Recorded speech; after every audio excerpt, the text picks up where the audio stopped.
Hi, Dr. Rosie. So I want to talk about just essential one, which is the stress component of changing. And I think this was by far the hardest one, not only for me, but for many people. And I think that a lot of the issues that come with our health come from deep-rooted things that we've never let go of. And so I'm a visual learner, just to kind of explain this to you. So what I have here is something that looks very similar to if you ever ate an M&M. I don't have those anymore, but we all have sucked on an M&M at one point in our lives. And so we have these layers. And so the colored part would be the outer layer. Then you have the chocolate. Then you have the peanut. And in essence, what happens with a lot of us, we lose who we truly are because of labels that have been put upon us, or even we've labeled ourselves for whatever situation or experiences have labeled us. And then we develop these feelings that we walk around with and we express to this world with. And so, for instance, I'm going to be very honest with you. In my life, we've had a lot of circumstances, not only losing my mom through her health, but also even growing up as a little girl, I was overweight. I have been abused before. And so basically what happens with these kind of situations, we will become victims of them. We actually will start becoming and labeling ourselves, or we've been told, like whenever I was told that I was fat, you start kind of putting a layer around that label of thinking that you are that person or you are that experience in that circumstance.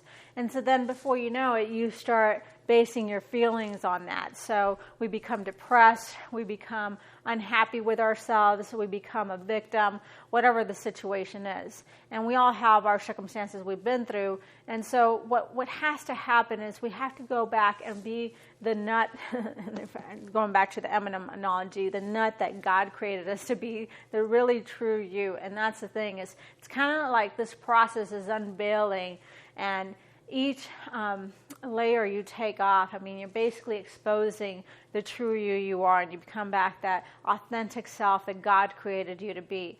And so that's the biggest change that has to occur. And when it comes to health right now, a lot of times our issues go back to we're hiding those things, either through food or addictions with sugar or whatever it is, maybe alcohol for you or smoking.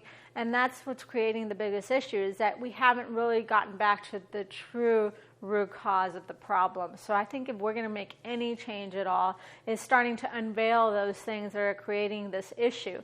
And so the number one thing that I recommend with this module or this section when it comes to unveiling those things is journaling. I think the biggest thing is sitting down. I sit down at least once a week, and I have 2 journals, and it's up to you what you do, but I have one that I keep for my family, my boys, even their feelings, their thoughts, so that later on they can use this in their life. But I do mine, and every year I pick up a journal and I write down my feelings, my thoughts. What are those things that are going in my head on a weekly basis? And I literally just start writing down notes, note after note, my hopes, my desires, what I truly want. What is it that you want? What is it that you dreamed of as a little kid, and unfortunately you've lost that dream because you put a layer over it.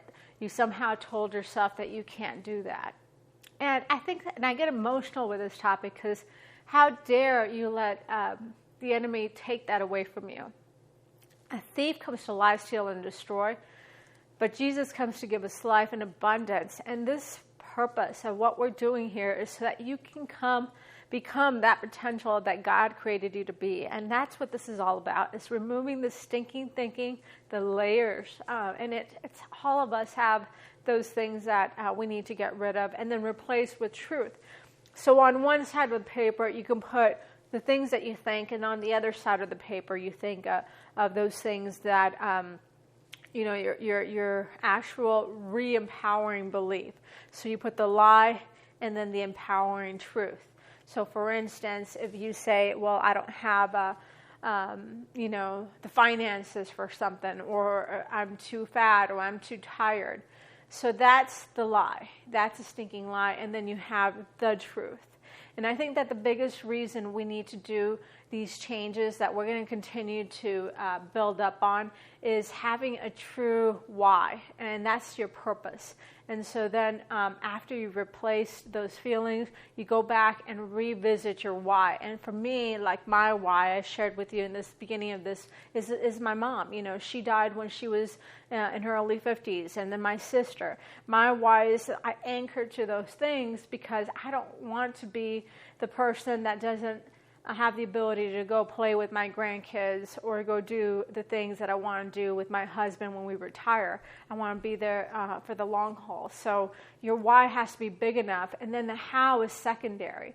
And we're going to be giving you the how, but this is the biggest thing that you would journal is why would you want to change? So you would put, you know, your biggest dreams and why you would want to do it, not necessarily just to lose weight or feel good, but the real true value, well, why do you want to lose weight? Does it make you feel good? Does it make you function? Does it make you do the things that you want to do to fulfill your mission? And that's the big why.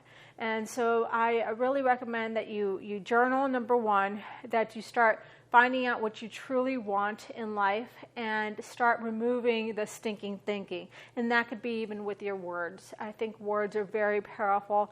And the things that we say to ourselves and to our family, if you can change one thing and start acknowledging those things that are negative, specifically we can see it maybe in others, but we don't truly see it in ourselves. We have our blind spots, and we don't think that we have the negative language, but I see it all the time when people say, I can't, or it's too hard. You know, in my family, we have the saying, you know, hard is good. You know, we want the hard situations because we always gain an opportunity for every hard situation, every circumstance God has placed there for us so that we can persevere, gain and learn what we need to learn so that we can become better, build character and perseverance. And that's where, you know, with this section, I hope that you can start seeing those changes. Now, the next step that I'm going to talk about in this next module is going to be time management. I think that's the biggest key too, is how to actually make your time efficient. And so